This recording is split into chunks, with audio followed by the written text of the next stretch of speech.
네, 삶으로 열어가는 아름다운 신앙 간증 오직 주만이의 김명인입니다. 네, 베스트셀러 저자인 존 맥스웰 목사는요, 그의 책 어떻게 배울 것인가에서 이런 이야기를 했습니다. 내 가슴 속에는 두 가지 본성이 싸우고 있네. 하나는 사악하고 하나는 신성하네. 하나는 사랑하고 하나는 증오하니 내가 먹이를 주는 쪽이 이길 것이네. 그렇습니다. 우리 마음속에는 긍정과 부정, 그리고 믿음과 불신이 끊임없이 싸우고 있는데요. 다행인 것은 우리가 먹이를 주는 쪽이 이긴다는 겁니다. 여러분은 지금 누구에게 먹이를 주고 있나요? 믿음의 양식을 먹고 하나님을 향해 나아가는 사람들의 이야기가 있는 아름다운 신앙 간증 프로그램 오직 주만이, 오늘도 믿음의 사람들이 들려주는 멋진 이야기들이 준비되어 있습니다. 네, 먼저 스튜디오에 함께하신 방청객분들 소개해드릴게요. 네, 춘천 한마음교회 성도님들입니다. 반갑습니다.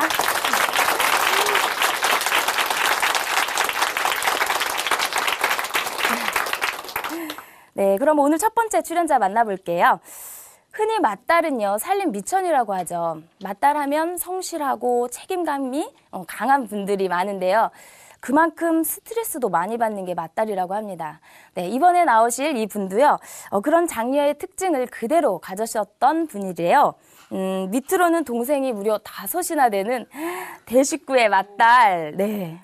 그 무거운 삶의 굴레를 예수님께 맡기게 된 그 사연 함께 들어보겠습니다. 네, 춘천 한마음교회 최현청 자매님 박수로 모실게요.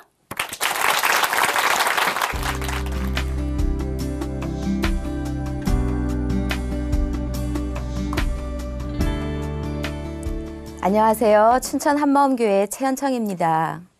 사람들은 흔히 적당한 부담과 긴장감은 생활에 활력이 된다고 말을 하는데요. 제게 있어 부담감이란 그렇게 쉬운 말이 아니었어요. 부담감이 한번 저를 덮치면 저는 급속도로 우울해지고 절망적이 되고 모든 것을 다 포기하고 싶어지고 급기야 죽고 싶은 생각이 들 정도로 제게 큰 영향을 주었습니다. 부담감이 도저히 넘지 못할 태산처럼 느껴질 때마다 저는 깊은 수렁에 빠지곤 했는데요.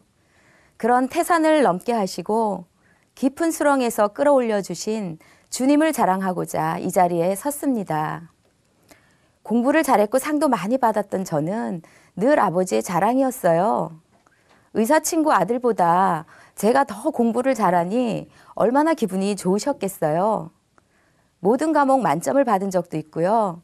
초등학교 졸업식 때는 학년을 대표하여 제가 우등상을 받게 되었습니다.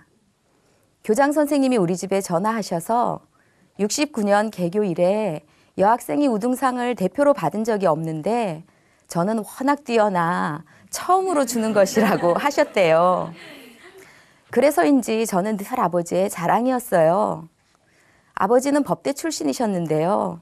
체력이 따라주지 못해 고시를 포기하셨어요. 아버지가 공부를 잘하셨으니 우리가 공부 못하는 걸 이해하지 못하셨고 아버지의 못다 이룬 꿈을 저에게서 이루어 보고자 아주 큰 기대를 가지고 계셨습니다. 그것이 제게 주어진 부담의 시초였죠. 그러나 전 알았어요. 절대로 제가 그 기대를 이루어 드릴 수 없다는 것을요. 전 공부를 좋아하지 않았거든요. 초등학교 때 공부해서 시험을 본 적이 거의 없고요. 그러니 학년이 올라갈수록 성적이 떨어질 것을 확실히 알았죠. 넘지 못할 산을 요구하시니 얼마나 큰 부담이었는지 몰라요. 세상에서 제일 듣기 싫은 말이 아버지가 저를 자랑하시는 소리였고요. 해도 안 될 것을 요구하시는 아버지의 기대감은 넘지 못할 산을 넘으라는 큰 부담이었습니다. 동생들이 많다는 것도 제겐 큰 부담이었어요. 우리 엄마는 딸을 내리 5을 낳으셨는데요. 왜 이렇게 아이를 많이 낳냐고 엄마에게 물었더니 어느 날 아버지께 여쭤보았대요. 아들이 없어도 되겠냐고요. 그랬더니 신경 쓰지 말라고 어디 가서 나오면 되지 하셨다는 거예요. 그 말을 들은 엄마는 기를 쓰고 아이를 낳으셨고 6째가 태어났을 때에는 자리에서 벌떡 일어나 아들인지 딸인지 확인하셨답니다. 아들을 보고서야 엄마는 생산을 멈추셨어요. 그때가 제가 중1 때였는데요. 제가 보는 엄마는 늘 배가 불러 계셨어요. 5명이나 되는 동생들은 제게 늘 짐이었습니다. 학기 초가 되면 가정환경조사서를 쓰잖아요. 가족란을 쓰는데 항상 칸이 모자란 거예요. 칸 하나마다 줄을 그어서 가족 이름을 쓰는데 그것이 전 항상 부끄럽고 짐이었습니다. 쓰고 또 쓰고 이어지는 동생들 이름을 쓸 때마다 제 어깨에는 아주 무거운 짐이 척척 올려지는 느낌이었어요. 제 꿈은 항상 나 혼자 지내는 방, 나 혼자 한번 살아보는 거였어요. 아이들은 많은데 방 한 칸에 옹기종기 모여 있어야 하니 공부를 제대로 할 수가 있나, 좋아하는 책을 실컷 읽을 수 있나. 동생들은 항상 제게 짐이었고 스트레스의 원인이었습니다. 마음이 그러하니 그것이 밖으로 표출되더라고요. 저는 동생들을 살갑게 대해주고 돌봐주는 그런 언니가 못 되었어요. 동생들은 저를 무서워했어요. 어렸을 때 제가 무척 엄하게 대했거든요. 언니라고 하지 않고 네가라고 하는 날에는 반 죽음이었습니다. 둘째는 싸울 때 네가 이랬다가도 얼른 앞에 얹어 뺐어 이렇게 말하곤 했어요. 제가 동생들을 때리면서 컸다는 것이 믿어지세요?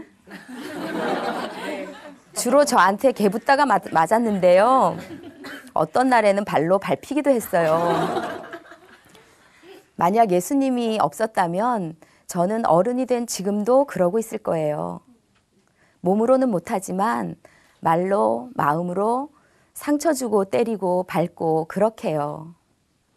아버지는 종이 공장을 하셨는데요. 공장이 점점 어려워져 전기세를 못 내 촛불을 켜고 살았어요. 결국 공장에 불까지 나게 되면서 우리는 하루아침에 거리에 나앉게 되었습니다. 어느 날 아침을 먹고 있는데 사람들이 들이닥쳐 집을 부수기 시작하더라고요. 그곳에 빌라를 짓는다고요. 우리는 부랴부랴 짐을 싸 동네 빈집에 머물게 되었습니다. 멀리 이사 간 것도 아니고 학교 정문 바로 앞이라 무척 창피했어요. 그런 우리 집 형편은 제게 큰 부담이었습니다. 동생들에 대한 부담은 말할 수 없이 커졌어요. 그때가 제가 중2 때였고 막내가 2살이었어요. 제가 부모도 아니면서 올망졸망한 동생들을 보니 제가 다 앞이 막막한 거예요. 뭘 해주지도 못하면서 제 마음에는 부담이 태산이 되었습니다. 얘는 어떡하지? 쟤는 나중에 못 살면 어떡하나? 아버지는 아침에 일어나시면 제일 먼저 하시는 일이 큰 한숨을 쉬며 담배를 피우시는 것이었어요. 그 모습을 보는 것이 제게는 숨막히는 무거움이었습니다. 아버지는 장녀인 저와 고민을 함께 나누고 싶어 하셨는데요. 저는 그것을 듣는 것이 죽기보다 싫어서 어떻게 해서든 그 자리를 피했어요. 왜냐하면 들어봐야 제가 도울 수 있는 것이 없으니까요. 들으면 들을수록 제가 죽겠으니까요. 차라리 내가 죽어버리면 이 모든 부담에서 벗어날 수 있을 텐데 하고 생각을 참 많이 했었습니다. 제가 이때까지는 하나님에 대해 전혀 관심이 없었는데요. 죽음을 생각하니 인생을 고민하게 되더라고요. 산다는 것이 무엇일까? 인생은 어디에서 나서 어디로 가는 것일까? 죽음 이후의 세상은 정말 있는 것일까? 이유 없이 괜히 싫던 하나님이 정말 살아 계실까? 궁금해지기 시작했고요. 석가모니는 나와 같은 사람일 뿐이라고 생각했기에 신이라고 여겨졌던 하나님을 찾아 드디어 교회를 찾게 되었습니다. 대학을 들어가서 지금 목사님을 만났어요. 정말 열심히 양육을 받았습니다. 하루에 성경 30장, 기도 1시간, 일주일에 성경 한 구절 이상씩을 암송했어요. 방학 때에는 하루 성경을 100장씩 읽었는데요. 그렇게 읽으려면 밥 먹는 시간 빼고는 하루 종일 말씀만 봐야 돼요. 누가 시킨 것도 아닌데 너무 좋더라고요. 성경을 100장씩 하루에 읽으니 마음에 말씀이 가득하고 기도 자체가 말씀이 되었어요. 대학 시절 내내 십자가 사랑에 감격하여 살았습니다. 어떻게 나 같은 죄인을 위해 죽어주셨나. 십자가 사랑만 생각해도 눈물이 났고 은혜에 대한 찬양만 들어도 눈물이 났어요. 그때까지는 제 인생 끝나는 날까지 하나님을 사랑하고 또 어떤 사명이라도 다 감당할 수 있을 것 같았습니다. 그런데 졸업 후 제 신앙에 한계가 오는 거예요. 물론 열심히 했죠. 발령받은 첫 학교에서는 매일 점심시간마다 원하는 아이들과 함께 모여 찬양하고 말씀을 나누었고요. 교회에선 성가대의 고등부 교사에 청년회 회장으로 정말 열심히 했어요. 결혼도 하게 되었는데요. 남편은 대표 기도 시간에 말씀으로 기도하는 제 모습에 홀딱 반했다고 하더라고요. 입을 열면 말씀이 술술술 나왔으니까요.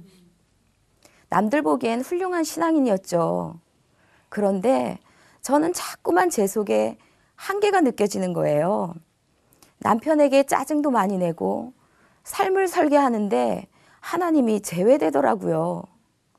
이래라 저래라 하는 하나님의 말씀들이 부담이 되기 시작하는데 그 부담이 또 태산이 되고요. 그러면 또 저는 깊은 수렁에 빠지는 겁니다. 못하겠다, 살기 싫다, 죽고 싶다. 자꾸 대학 시절이 그립기만 했습니다. 기도가 적어 그런가? 성령 충만을 받지 못해 그런가? 나름대로 애를 써봐도 부담감이라는 태산을 넘지 못하고 늘 그 앞에서 넘어지는 제 한계를 보게 되었습니다. 어느 날 목사님께서 부활이 빠진 신앙을 말씀하셨어요. 십자가에 머무르는 신앙은 한계가 있다고요. 딱 제 얘기였습니다. 사도행전을 풀어주시면서 사도들이 날마다 전했던 것은 예수님의 부활 사건이셨음을 말씀하셨어요. 사람이신 예수, 그분을 어떻게 하나님으로 믿을 수 있나? 다윗이 예언한 대로 예수님이 다시 부활하셨을 때 제자들은 알아보았어요. 예수님이 예언된 바로 그 하나님이며 그들의 주님이셨던 것을요. 부활하신 주님이 저에게도 물어보시는 것 같았어요. 너는 나를 누구라고 생각하니? 내가 예수님을 누구라고 생각하지? 제게 있어 예수님은 단지 죽음 이후에 저를 천국으로 데려가 주는 분 정도였지 세상을 살면서 만나게 되는 여러 문제들과는 아무 상관도 없는 분이셨어요. 그러니 인생은 제가 살아야 했죠. 염려가 생기면 염려하고 문제가 생기면 부담감에 눌리고 제 인생의 주인은 바로 저였습니다. 왜 제 신앙에 한계가 왔는지 알겠더라고요.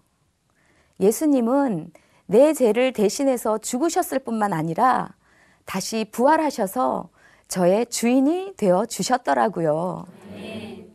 아, 원래 예수님이 나의 주인이셨구나. 믿는다는 것은 예수님을 주인으로 믿는 거구나. 부활하셔서 그것을 말씀하시는구나. 저도 제자들처럼 고백할 수 있게 되었어요. 하나님, 제 인생의 주인은 저였어요. 예수님을 믿지 않고 살았던 것을 회개합니다. 예수는 나의 주, 나의 하나님이십니다. 예수님이 저의 주인 되시니 드디어 염려도 부담도 떨쳐버리게 되었습니다. 한계에 갇혀 살던 제가 한계를 뛰어넘는 삶을 살게 되더라고요.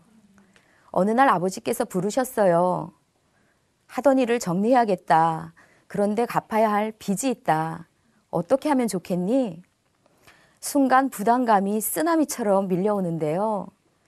전셋집을 옮기려고 덜 쓰고 덜 먹으며 아껴 모았던 제 통장들. 늦게 직장 잡은 둘째가 알뜰살뜰 모으고 있었던 피 같은 통장. 있는 거 없는 거 다 끌어모아도 택도 없더라고요.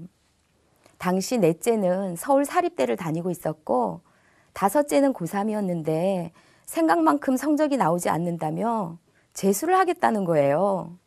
여섯째는 고등학교를 막 입학했을 때고요. 정말 앞이 막막했습니다. 매일매일 동계산을 하며 어떻게 하면 좋을까 머리를 굴려보는데 돌아버리겠더라고요. 이전 같으면 머리 싸매고 누웠을 거예요. 도저히 해결할 수 없을 것 같은 부담감이 태산처럼 저를 눌러 도망가고 싶다, 죽고 싶다 했겠죠. 그런데 예수님이 저의 주님이시니 믿음이 생기더라고요. 하나님이 감당치 못할 시험당함을 허락지 않는다고 하셨지, 주님이 계시지, 나의 주인이 계신데 내가 왜 염려하고 있나. 예수님이 저의 주인이시니 벌떡 일어나겠더라고요. 그러나 아버지는 극심한 스트레스 때문이셨는지 그 후 뇌졸중으로 쓰러지셨습니다. 언어 장애가 오니 말이 어눌해지고 시계를 보고 달걀이라고 하시는데 정말 당황스럽더라고요. 두 번째 쓰러지셨을 때는 마비가 와서 자리에 누우시게 됐고요. 세 번째 쓰러지셨을 때는 사람을 거의 알아보지 못하셨어요. 그렇게 지내신 것이 10년인데요. 되돌아보면 그 시절을 어떻게 헤쳐왔는지 감사만 됩니다. 빚에, 병원비에, 생활비에, 게다가 저는 아이가 셋이나 되었거든요. 그런 세월이 길었는데요. 예수님이 주인이시니까 너무 좋더라고요. 엄마는 예수님이 마치 나에게 날마다 새 힘을 주는 것처럼 힘이 난다며 10년의 병수발을 기쁨으로 하셨어요. 동생들은 오히려 더 철이 드는 거예요. 제가 아버지 빚을 맡았고 둘째와 셋째가 넷째의 학비와 생활비를 맡았는데 넷째가 졸업한 후에 자기도 언니들에게서 받은 것처럼 하겠다며 다섯째를 대학 공부시키고 다섯째는 또 그렇게 여섯째를 대학 공부시키더라고요. 전 그때 알았어요. 동생들이 제게 짐이 아니었다는 것을요. 제게 예수님이 없었다면 저는 부담감으로 인해 엄청난 스트레스를 동생들에게 주었을 거예요. 그랬다면 우리 형제들도 지금처럼 하나 되지 못하고 서로 만나기 부담스러운 관계로 지내고 있었겠죠. 우리 집도 빚을 떠안으니 경제적으로 힘들잖아요. 반찬거리 하나 살래도 자꾸만 머릿속으로 계산하게 되고 누구 밥 한 번 사줄래도 남몰래 계산하게 되더라고요. 또 그러다 보면 서로 예민해져서 돈 문제로 싸울 수도 있잖아요. 그런데 우리 부부는 돈 때문에 눌린 적도 한 번 없고요. 돈 문제로 큰 소리 난 적 한 번 없어요. 남편이 가장 고맙죠. 단 한 번도 제게 불평하거나 원망한 적이 없어요. 오히려 제가 큰 소리 치며 삽니다. 한 번은 남편에게 미안하고 고맙다고 했더니 재물이 다 주님의 것인데 무슨 소리냐고 하더라고요. 주인이 쓰시고자 하는 곳에 쓰는 것이라고요. 남편의 주인도 예수님이시니 너무 좋죠. 하나님의 주권을 인정해드리니 스스로를 뽑는 일도 남을 뽑는 일도 없었습니다. 얼마 전에 엄마가 소천하셨어요. 하나님이 엄마를 참 귀하게 여겨주시는구나 하고 평소에 생각을 참 많이 했었습니다. 지극히 작은 자 하나에게 한 것이 곧 내게 한 것이라고 예수님이 말씀하셨는데 10년의 병수발을 하신 엄마에게 너가 한 것이 곧 내게 한 것이다 라고 하시는 것 같았거든요. 병든 아버지로 인해 오랫동안 꼼짝도 못하셨던 엄마셨는데 아버지의 소천 후 교회 봉사도 한없이 하셨고 전도도 아주 열심히 하셨습니다. 그야말로 모범생이셨죠. 엄마의 오랜 기도로 지난 7월에는 드디어 하나뿐인 아들이 장가도 갔습니다. 그랬던 엄마가 갑자기 하나님의 부르심을 받은 거예요. 간단한 시술을 받으러 들어가신 거였는데 시술 도중 혈전들이 생겨 뇌경색으로 돌아가셨습니다. 친척들은 의료사고 아니냐고 다들 한마디씩 하셨어요. 친정집에 갔는데 동네 분들이 절 붙잡고 그러시더라고요. 왜 멀쩡한 엄마 데려다가 이 지경을 만들었냐. 엄마 몸 건강하게 한 후 데려가지. 왜 약한 엄마 그냥 데려갔냐. 추석이나 지낸 후 데려가지. 명절 밑에 뭐 한다고 병원에 데려갔냐. 엄마 가신 것이 너무 속상하셔서 그런 것은 알겠는데 제 마음이 찢어지고 그 말들이 머리에서 떠나지 않는 거예요. 왜 멀쩡한 엄마 데려다가 이 지경을 만들었냐. 예수님이 저의 주인이 아니셨으면 저는 아마 평생 죄책감과 부담을 안고 살았을 거예요. 동생들과 의논한 일이었지만 최종 결정은 제가 한 것이니까요.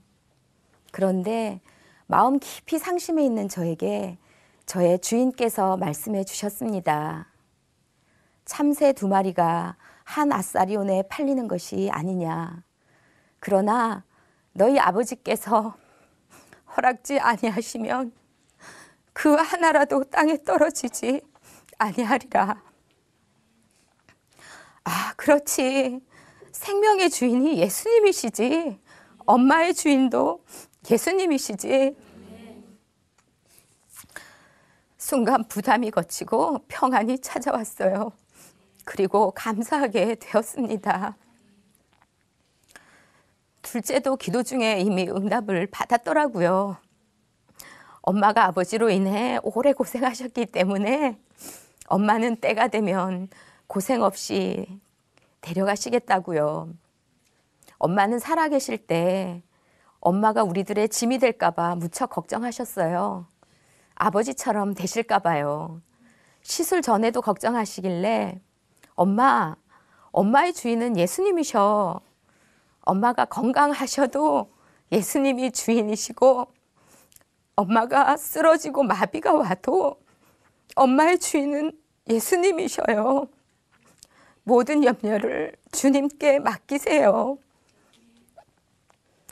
그 말을 들은 엄마는 편안하게 수술실에 들어가셨습니다. 엄마의 주인께서 엄마의 가장 좋은 때에 엄마가 평소 기도하셨던 대로 엄마를 부르신 거였어요. 하나님의 주권을 인정해 드린 엄마의 장례식은 천국을 소망하고 하나님께 감사드리는 영광스러운 자리가 되었습니다. 제 인생에 예수님이 없었으면 어떻게 살았을까 생각해 보곤 하는데요. 고등학교 시절에는 대학 갈 걱정, 대학 졸업 후에는 취업할 걱정, 취업 후에는 결혼 걱정, 결혼 후에는 자식 걱정.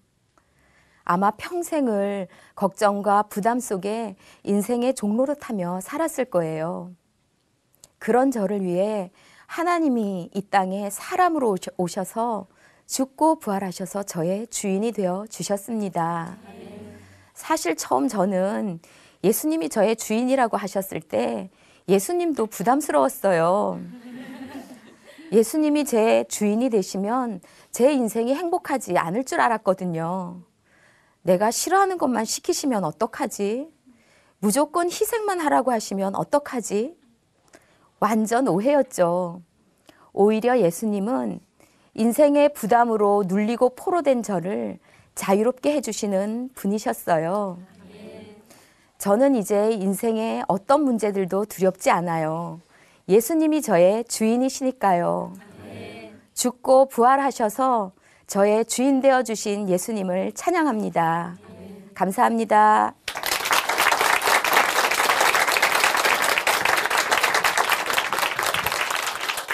네, 간증 감사합니다.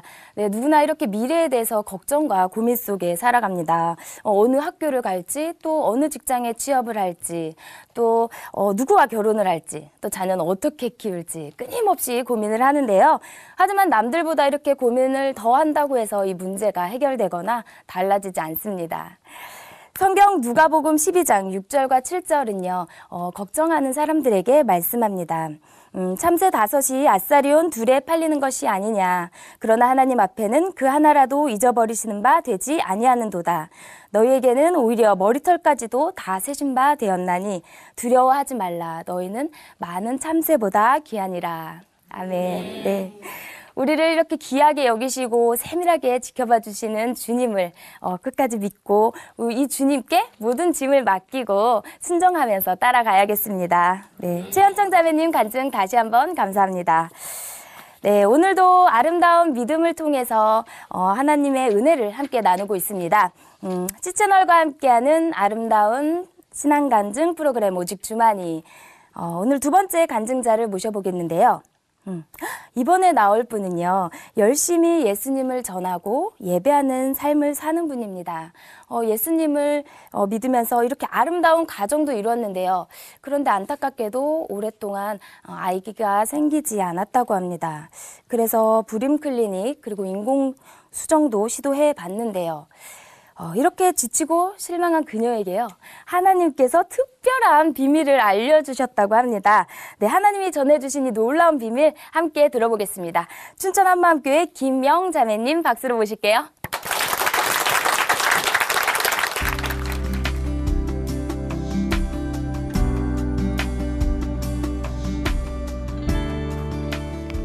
안녕하세요. 춘천 한마음교회 김영입니다.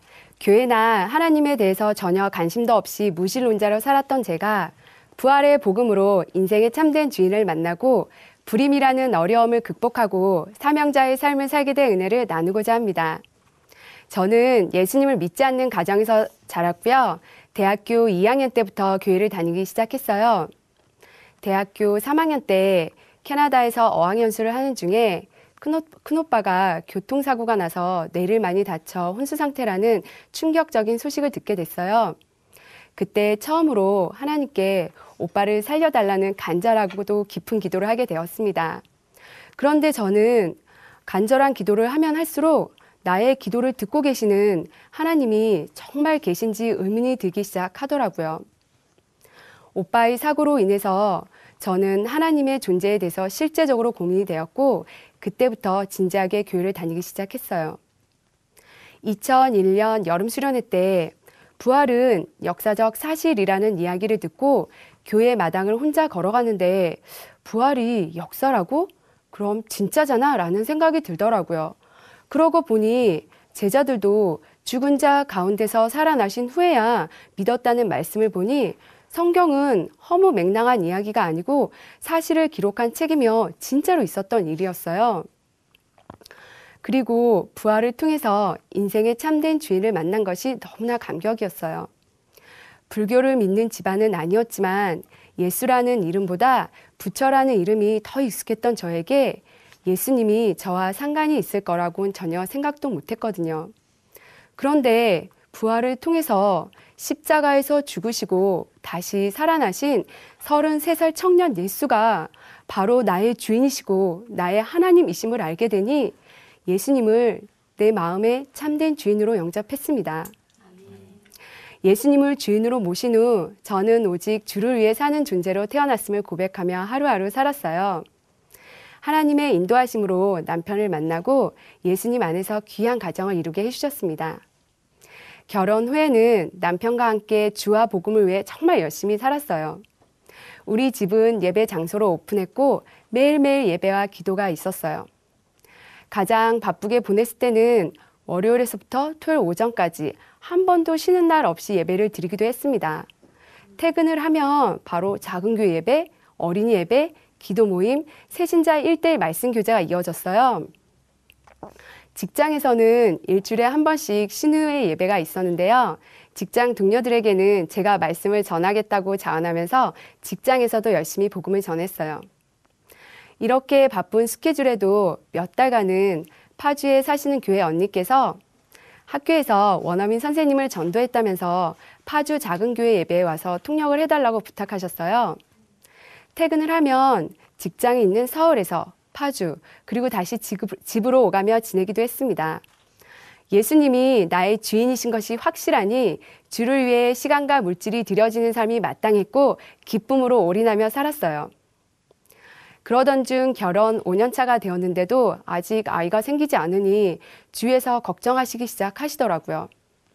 저 또한 40이라는 나이가 다가오니 뭔가 여유가 있던 마음이 조바심이 나면서 이번에도 임신이 안 되면 이제 정말 내 인생에서 아이가 없겠구나 싶었습니다.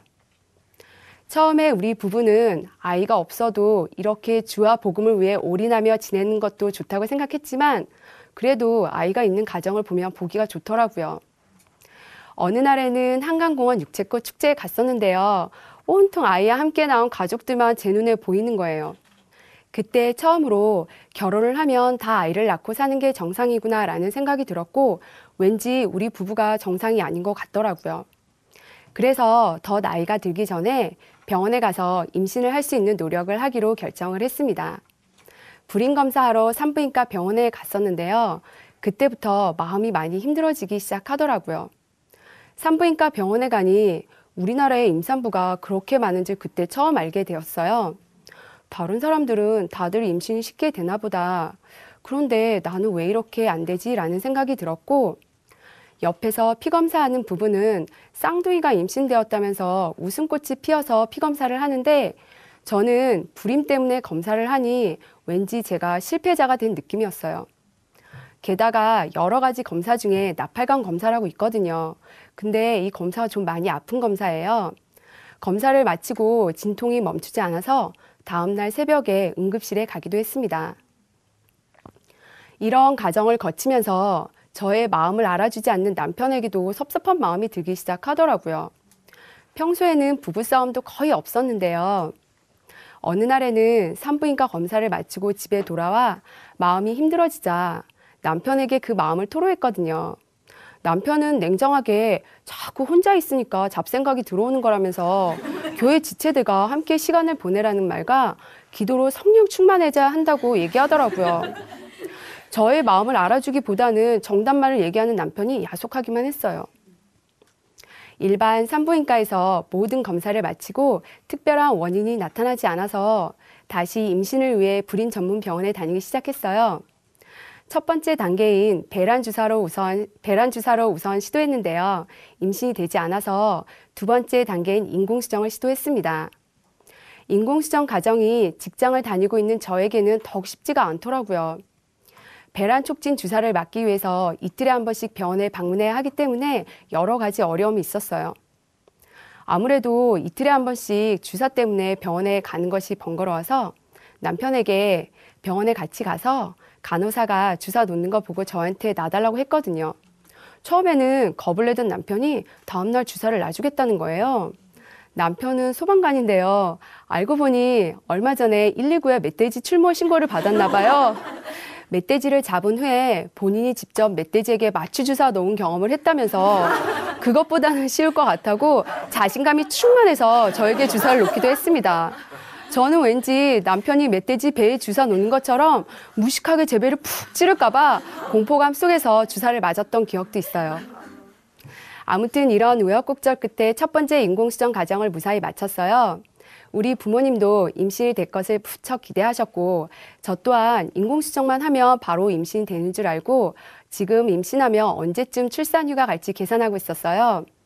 또한 임신이 될 거라는 기대 때문인지 그때부터 제 눈에는 어린 아이들이 뒤뚱뒤뚱 걸어가는 뒷모습만 봐도 마음이 설레이면서 하나님께서 우리 부부에게도 자녀의 축복을 주시길 간절히 기다렸어요. 오전에 병원에 가서 임신 여부 검사를 받고 회사에서 다시 근무하고 있을 때 오후에 전화로 임신이 안 되었다고 연락을 받았는데요. 순간 저도 모르게 눈물이 핑 돌더라고요. 여직원 휴게실에 잠깐 앉아 있었는데 온몸에 힘이 쫙 빠지고 그동안 시도했던 모든 과정이 물거품이 되었다고 생각하니 너무나 서럽더라고요. 그런데 그날 작은 교회 예배가 있는 날이었어요. 말씀을 준비해서 가야 하는데 가기가 싫더라고요. 그냥 집에 가서 혼자 기도하고 싶은 마음뿐이었습니다. 사실 기도가 아니라 하나님 앞에 투정을 부리고 싶었던 것 같아요. 제 마음이 힘들다고 예배를 취소할 수가 없어서 정신을 차리고 예배 준비를 하고 퇴근 후에 바로 예배 장소를 향했습니다. 힘들게 간 예배였지만 하나님께서는 예배를 통해서 다시 새 힘을 부어주시더라고요. 돌아오는 차 안에서 생각해보니 제 스스로가 좀 기특한 것 같더라고요. 하나님께 왠지 칭찬받을 것 같은 생각에 하나님, 저 잘했죠. 기특하죠. 힘들었지만 타협하지 않고 예배를 잘 드렸습니다. 그런데 왜 우리 부부에게는 자녀의 축복을 주시지 않나요? 라는 기도를 드렸는데요. 순간 이렇게 사는 것이 마땅한 삶이야 라는 마음을 주시더라고요. 자녀에 대한 말씀이나 마음은 주시지 않았지만 하나님의 기도 응답임을 알 수 있었어요. 자녀가 있든 없든 내가 환경이 좋든 나쁘든 혹 내가 몸이 아프든 건강하든 그런 것에 상관없이 주와 복음을 위해 올인해야 하는 것이 너가 살아야 할 마땅한 삶이다 라고 하신 것 같았습니다. 그리고 사도 바울이 주 예수께 받은 복음 증거의 사명이 제게도 선명히 다가왔어요. 사도 바울이 자기 생명보다 더 귀하게 여긴 것이 있었는데 그게 바로 사명임이 보이더라고요. 사실 이 세상에서는 내 생명보다 귀한 것은 없잖아요. 그런데 내 생명보다 더 귀하고 값진 것이 있다는 것에 눈이 열리더라고요. 사도 바울과 같이 회개하고 예수님을 주인으로 믿은 저에게도 요한복음의 말씀과 같이 아버지께서 나를 세상에 보내신 것 같이 나도 저희를 세상에 보내었고 이 말씀에 그대로 아멘이 되었습니다. 부활이 진짜니 예수님께 받은 저의 사명도 의심의 여지가 없었어요. 그때부터 저는 임신이 되지 않아 낙심되어 있던 저의 상황이 더 이상 보이지 않게 되더라고요. 순간 예수님께 내 인생을 맡기지 못하고 낙심하며 조바심 냈던 것이 회개가 되면서 저의 마음이 좋지 않다고 예배를 타협하려고 했던 마음이 눈물로 회개가 되었습니다. 그로부터 얼마 후 동일한 방법으로 두 번째 인공수정을 시도했어요. 역시나 임신되지 않았지만 부활로 예수님이 나의 주인 되신 것과 예수님께 받은 사명이 너무나 확실하니 제 마음이 더 이상 흔들리지 않게 되었어요. 어느 날 우리 교회에 신학교 교수님이 오셔서 주일 설교 말씀을 해주셨어요. 교수님께서 바울 이야기를 하시면서 바울이 자녀가 있었을까요? 없었을까요? 라고 물어보셨습니다. 저는 없다고 대답했고 성도분들도 없다고 대답을 했는데요. 그런데 교수님께서는 바울이 왜 자녀가 없냐고 하시면서 영적 아들 디모데와 디도가 있었다고 말씀해 주셨습니다.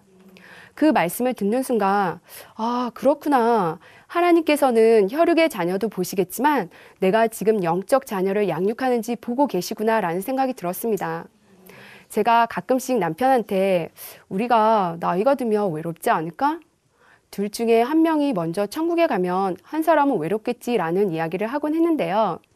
그럴 때마다 남편은 영적 자녀를 양육하며 나중에 함께 할 수 있고 복음으로 하나 된 교회 공동체가 있기 때문에 외롭지 않다라고 하는데 저는 이 말이 원론적인 이야기 같기만 했거든요.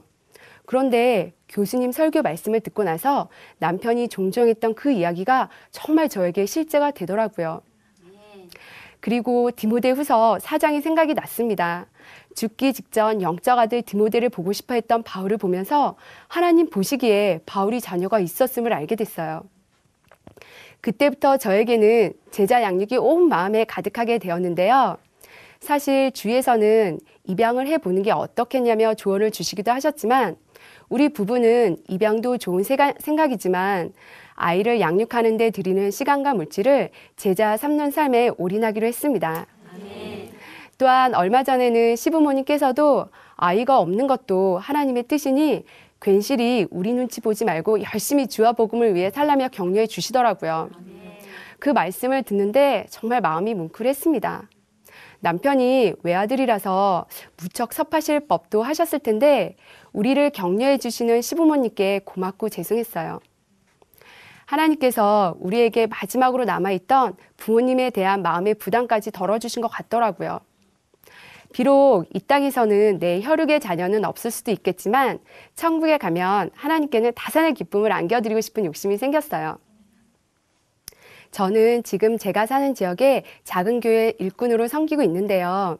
영적 자녀에 대해서 선명히 비침받은 후에는 단순히 일주일에 한 번씩 의례적으로 드리는 예배가 아니라 일주일 내내 온 마음을 다해 작은 교회 지체들을 섬기고 있습니다. 또한 우리 목사님께서는 교회가 다른 무엇보다도 사람을 키워야 한다고 굉장히 강조하시거든요. 그 말씀을 들으면서 영적 자녀를 양육하는 것은 다른 것이 아니라 복음의 일꾼으로 키우면 되는구나 깨달아지면서 작은 교회 모토로 삼았어요. 새신자가 오면 부활의 복음만 몇 개월씩 반복을 하고요. 복음이 선명해진 이후에는 상황과 환경에 흔들리지 않고 주와 및 그 은혜의 말씀을 붙들고 살 수 있도록 제자 양육을 하고 있습니다. 한 번은 작은 교회 자매와 이성교제 중인 한 청년이 말씀을 듣고 싶다고 함께 왔어요. 그런데 그 청년의 첫인상을 보니 삐딱하니 자세도 안 좋고 건들건들해 보이면서 마음가짐도 신실하지 않은 듯해서 제가 별로 마음을 주지 않았거든요. 어느 날 교회에서 기도하는데 하나님께서 책망을 하시는 거예요.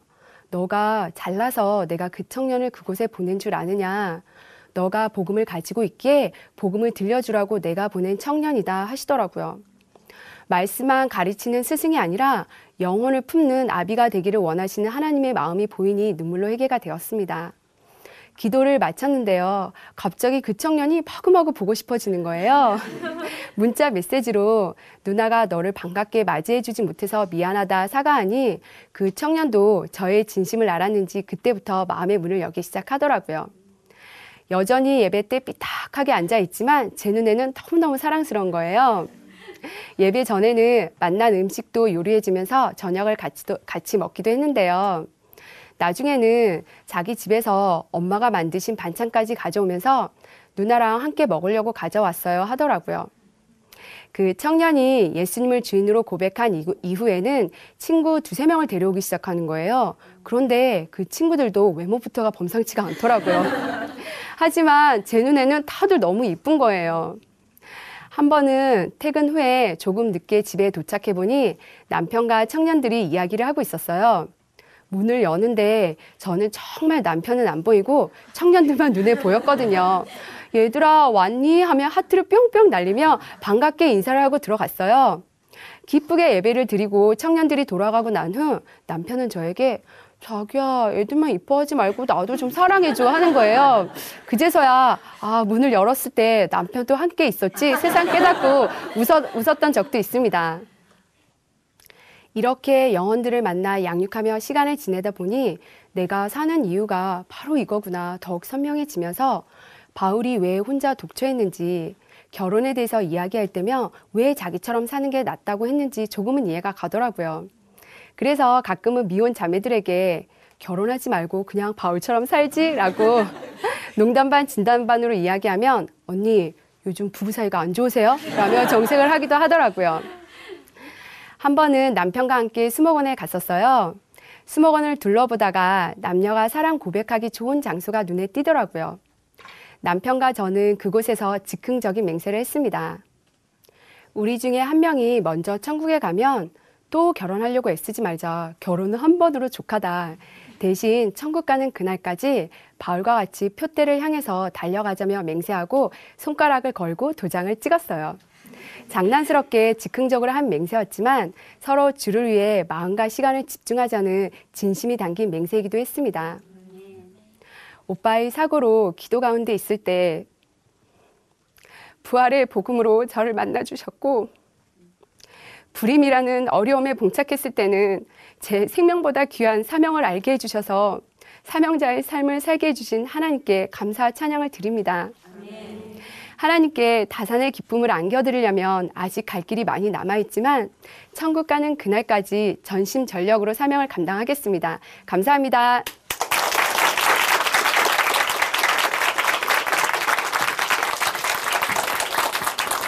네, 김영자매님 간증 감사합니다. 우리는 살다 보면요, 상황과 환경, 조건에 따라서 우리의 믿음이 변하기도 합니다. 하지만 하나님은 우리의 믿음이 크건 작건 그리고 조건 나쁘건에 관계없이 항상 넘치는 사랑을 우리에게 부어주십니다. 그 넘치는 사랑과 은혜를 깨달을 때가 바로 우리 삶의 터닝포인트가 됩니다. 성경 욥기 23장 10절에는요. 그러나 내가 가는 길을 그가 아시나니 그가 나를 단련하신 후에는 내가 승군같이 되어 나오리라 라고 말씀하십니다. 어떤 때에도 한 걸음 한 걸음 이 더 깊은 믿음으로 나아가는 성숙한 하나님의 사람으로 성장해야겠다 이렇게 다짐하게 하는 간증이었습니다. 네, 김영자매님 간증 다시 한번 감사드립니다. 네. 네, 하나님으로 인해 변한 그 삶의 고백이 있는 간증 프로그램 오직 주만이 오늘은 여기까지인데요.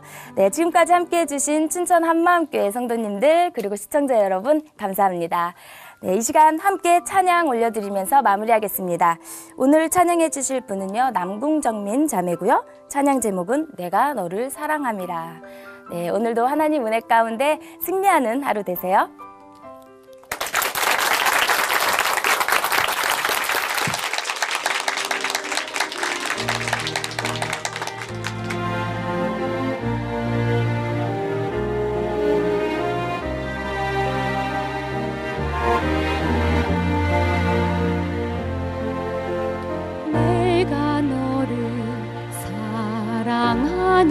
것은 내가 다른 사람보다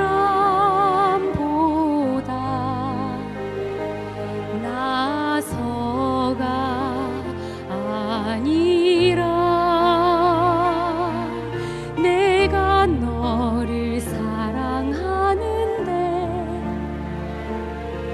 내가 너를 사랑하는데